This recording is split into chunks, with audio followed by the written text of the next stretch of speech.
Well, the Reserve Bank did what I expected. Too little, too late, and the Reserve Bank should be sacked.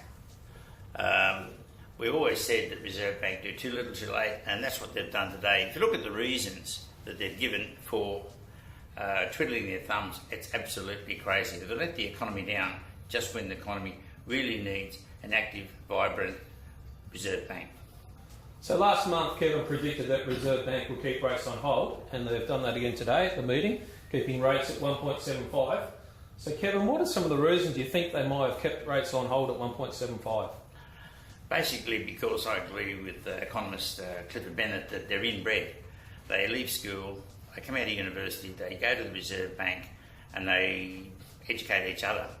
They're not part of the real world out there. And for ages we've railed that the Reserve Bank don't help the people that they're supposed to be. Their number one charter is full employment. We've got nearly 6% unemployment. In 2009 they had 4.3% unemployment. What did they do? They raised rates from 2.5, I think it was, to 4.75. And they killed off their number one charter, which is full employment.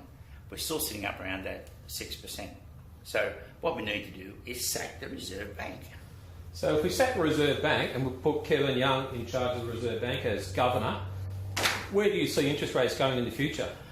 Well, right now I'd go take rates right to 1%. That sounds amazing, doesn't it? 1%. Canada, a similar resource-rich country as us, is on 0.5%, 0.5%. America, at the moment, you can borrow a 30-year fixed loan for about 3.25%. All this means is you've got certainty in the economy and you've got an incentive, if those lower rates are passed on to business, to employ more people. That's another problem because the Reserve Bank is there to look after our banks, but it's not really. It's supposed to be looking after us, but actually it's looking after the banks. We have, in my opinion, a banking monopoly. The Reserve Bank should be going to banks and saying, rates are down, you're not lowering your rates. So in the statement it talks about low business rates. Well, that's an absolute lie because rates now, the profit on rates to business are higher than they were when they had competition in the 90s and early 2000s. So what's the Reserve Bank doing about it? Nothing.